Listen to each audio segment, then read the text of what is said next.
They say monsters live in shadows.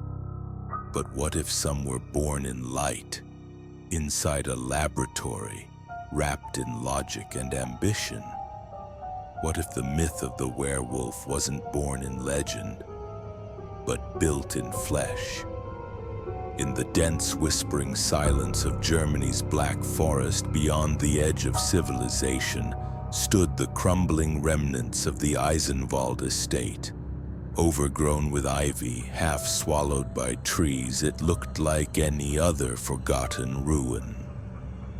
But those who dared speak its name called it Der Wolfsbau, the wolf's lair. It was once home to Dr. Karl Eisenwald, a respected physician and biologist in the 1800s. But fame wasn't enough. Eisenwald had a hunger, not for wealth or recognition, but for transformation. He believed man was not the pinnacle of evolution, but a diluted version of a primal ancestor, stronger, faster, and more attuned to nature's raw instincts. He was fascinated by werewolf folklore, not as superstition, but as coded history, a truth wrapped in metaphor. At first, his experiments were academic. He dissected wolves and humans side by side, noting uncanny similarities in muscle structure and brain composition. But then he stumbled upon a scroll during a trip to Romania, an ancient Carpathian ritual describing how to unlock the beast within. That's when he disappeared from the scientific world. For 6 years, no one heard from him. He secluded himself at his family estate, transforming it into a secret lab. Villagers whispered about screams echoing through the trees, lights flickering at odd hours, and strange clawed prints near the livestock pens. One boy swore he saw a man covered in fur crawling on all fours, gnawing at something raw behind the estate walls. The local priest tried to warn the authorities, but every complaint mysteriously disappeared. Eisenwald was protected by wealth, influence, and fear. Inside the manor, madness blossomed. Eisenwald had created 23 subjects, homeless men, criminals, and orphans taken under the guise of shelter. Most died from the injections, violent seizures, bleeding, or disfigurement. But one survived. Milo was a stable boy, barely 16, who had worked on the estate since his parents' deaths. Eisenwald fed him, clothed him, educated him, and then one night sedated him. What followed was a horror only the doctor would witness firsthand and record in meticulous detail. Milo's transformation was agonizing. His bones broke and realigned, hair erupted from his skin, his eyes turned gold, pupils narrowing like a predator's. His jaw elongated and teeth sharpened into canines.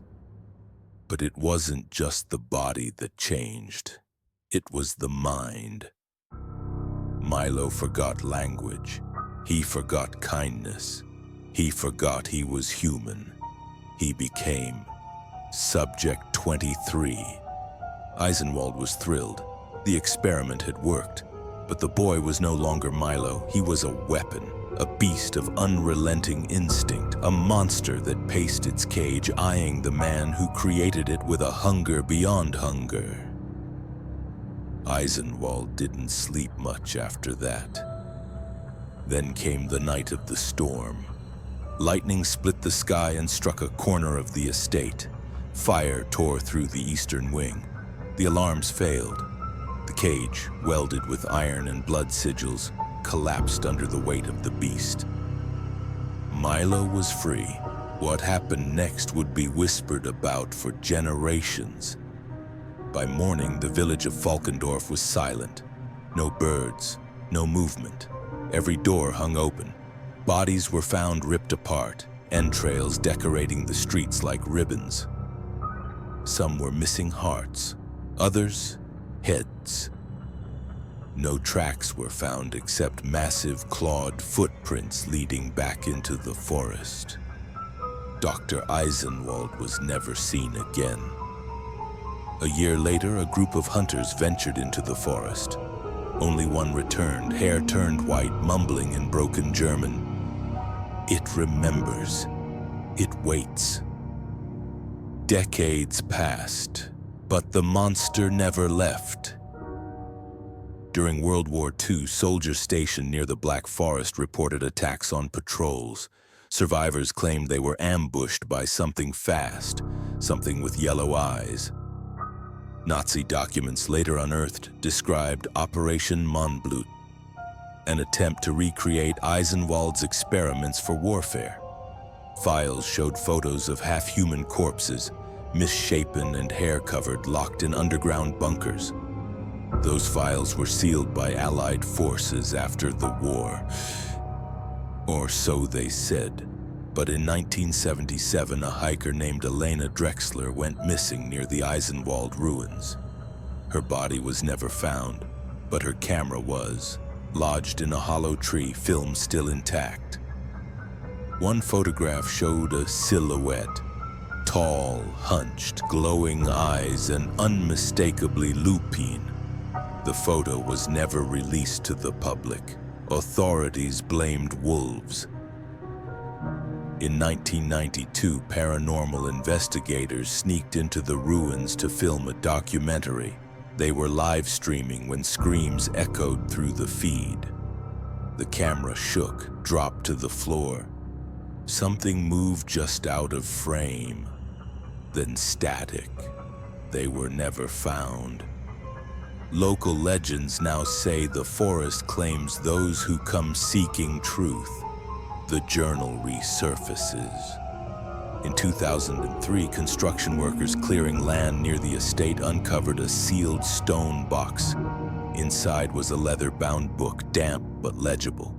It was Eisenwald's journal. Its final entry read, "The serum works, but it takes everything, language, empathy, the soul. Milo is gone. What I've made cannot be caged. It knows its father, and it will return to me." Some say the creature is immortal. Others believe it bred with wolves, creating a hybrid bloodline that still stalks the forest. Every few years, hikers go missing. Farmers find livestock gutted, untouched by scavengers. Locals say it's the forest claiming its due, feeding the last werewolf. But perhaps the scariest part isn't the creature's existence. It's that science made it real. That man, not myth, forged the monster, and if it was done once, it can be done again. So the next time you walk alone at night and hear rustling in the tree, ask yourself, is that just an animal? Or is it something remembering you?